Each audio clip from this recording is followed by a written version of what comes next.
안녕하세요. 빨간고래입니다. 몇 년 전부터 핫한 키워드 중 하나가 AI죠. 모든 분야에서 AI가 출현하기 전과 후는 많이 달라지게 될 텐데요. 일러스트나 디자인 분야에서도 마찬가지예요. AI가 그림을 꽤 그리더라고요.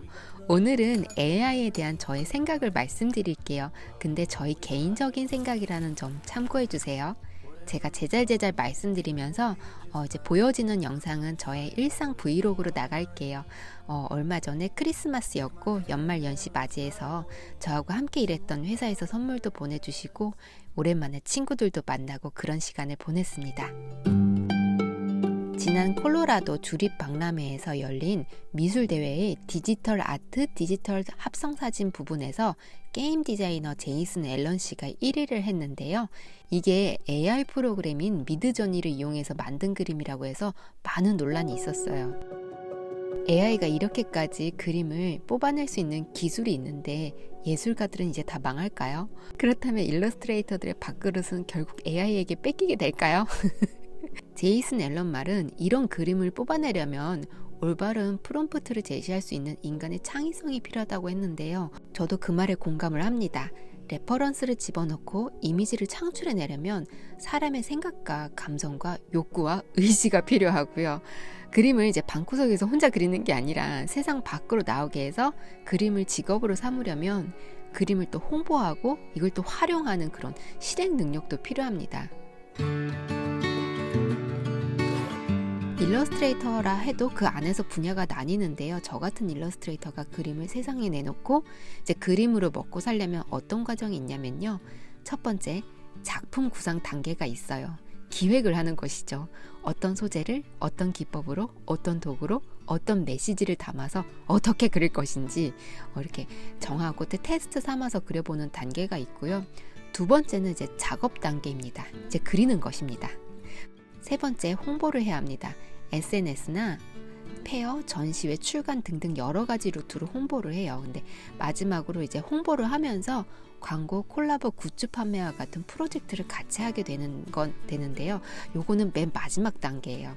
그래서 대략 이런 흐름이 있는데요. 이제 저 같은 경우는 그림을 이제 두 번째 단계인 그림을 그리는 행위보다 구상이나 홍보 이런 데 더 많은 에너지가 쓰여요. 제가 쓸 수 있는 에너지가 10이면 한 구상 단계가 4, 그림을 그리는 건 2, 홍보에서 한 4 정도가 들어갑니다. 그림을 기술적으로 잘 그리는 것보다 그림의 방향성, 감성, 이걸 어떻게 어디서 보여줄 것인지 그 고민하는 시간이 많습니다. 사람들은 어떤 그림을 좋아할 때 그림 자체도 좋아하지만 그 그림이 정말 좋으면 그것을 그린 작가가 어떤 사람인지 궁금해하고요. 그 작가를 좋아해요. 그래서 그림은 얼만큼 잘 그렸냐도 중요하지만 누가 그렸느냐가 더 중요해집니다. AI를 활용해서 그렸다 할지라도 결국 어떤 사람이 왜 이렇게 했느냐가 관건인 것이죠. 비전공자도 일러스트레이터 할 수 있나요? 라는 질문에 저는 망설임 없이 네라고 대답을 드리는데요. 그림을 그리는 기술이나 그런 베이직이 좀 미흡해도 사람과 소통하는 능력이 뛰어난 사람들이 있어요. 이제 자기만의 감성이 좀 짙다거나 사람들이 좋아할 만한 이야기에 그 감동의 포인트를 쏙쏙 뽑아내는 재능이 있다면 그림을 그리는 기술이 조금 부족해도 인기 작가가 될 수 있습니다. 그리고 그림은 이제 몇 년 그리다 보면 이제 기술적인 부분은 보완이 돼요. 한 4, 5년 정도 그냥 확 붙들고 진지하게 끈덕지게 파대면 다 잘 그리더라고요. 그렇다면 지금 우리가 쓰고 있는 그래픽 프로그램에 AI가 더해진다면 손기술이 뛰어난 작가보다는 기획력이나 자기 홍보를 잘하는 작가들에게 더 많은 기회가 오겠지라는 결론이 생길 수도 있는데요. 근데 여기서 짚고 넘어가야 될 게 있어요. 지금 그런 말을 하기에는 그림 잘 그린 사람이 너무 많아요. 좋은 그림도 이미 너무 많고 AI가 나오든 말든 걔가 그림을 잘 그리든 말든 그림 잘 그리는 인력은 이미 너무 많고 그냥 잘 그리는 건 그냥 기본인 것 같아요.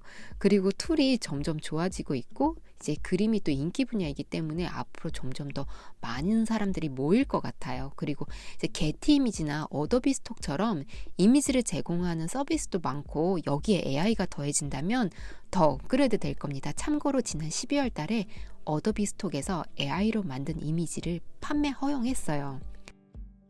미래까지 안 가더라도 현재도 그림을 잘 그리는 거 하나로는 작가가 되기는 어렵습니다. 아까도 반복해서 말씀드리지만 잘 그리는 거 플러스 어떤 감성이냐, 어떤 방향성을 추구하느냐가 이제 작가에게는 중요해지는 문제거든요.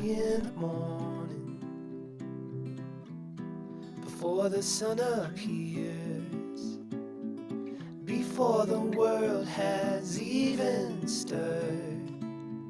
그래서 오늘의 결론은 AI가 그림을 잘 그려서 밥그릇 뺏길 걱정보다는 이 AI 시대가 주는 혜택을 어떻게 누려야 할지 그거에 대해서 고민을 좀 해봐야 될 것 같아요. AI가 어서 빨리 더 똑똑해져서 우리의 어시스턴트가 되어준다면 얼마나 좋을까요? 일러스트레이터 또는 디자이너는 더 높은 생산성을 가지게 될 것이고요. 반복이나 노가다성 일거리는 점점 줄어들 거예요. 우리는 더더욱 디렉터성이 짙은 일을 하게 되겠죠. 그림으로 개인 사업을 하는 아티스트들이 많아질 것 같고요. 그림을 취미로 즐기시는 분들이 지금보다 훨씬 더 많아질 거예요. 사진처럼요. 그럼 취미 미술 시장도 더 커질 것으로 봐요. 여지껏 기술이 발전을 하면 사람은 변화를 해왔는데요. 분야가 통으로 사라지기보다는 변했습니다. 변하는 과정에서 지금의 일자리가 없어지고 새로 생기는 그런 변동 과정은 어쩔 수 없습니다. 적응을 하는 사람과 하지 못하는 사람들이 생겨나겠죠. 이런 건 과거에도 계속 있어 왔어요. 19세기 때 사진이 출현했을 때 그랬고요. 영상이라는 게 나왔을 때도 그랬어요. 근데 옛날로 갈 것도 없고요. 제가 예전에 유튜브에서 말씀드렸듯이 00년대 초반이었어요. 앞으로 포토샵이 너무 좋아지기 때문에 일러스트레이터라는 직업은 이제 별 볼 일 없다 그랬던 분이 있으셨다고 했잖아요. 없어지긴요. 포토샵이 뭡니까? 포토샵 말고도 툴 되게 많아졌고요. 더 좋아졌고요. 하는 사람도 더 많아졌어요. 그래픽 디자인 분야도 그래요. 지금 인쇄 시장이 대폭 축소되었는데요. 인쇄업이 축소되었다고 해서 그 디자이너의 숫자가 줄어들었나요? 그렇진 않아요. 콕이나 인디자인을 만지는 디자이너는 좀 줄었고요. 프리미어 같은 영상이나 3D 만지는 디자이너는 늘었습니다. AI 때문에 변화는 더 큰 폭으로 커질 것 같은데요. 우리는 발빠르게 어떻게 써먹을 것인지 고민을 해야겠죠. 괜찮은 AI 관련 앱이나 기능이 나오면 제가 한번 써보고 소개를 해드릴게요. 자, 그럼 오늘은 여기까지 할게요. 다음 영상도 기대해주세요. 감사합니다. 띠띠로.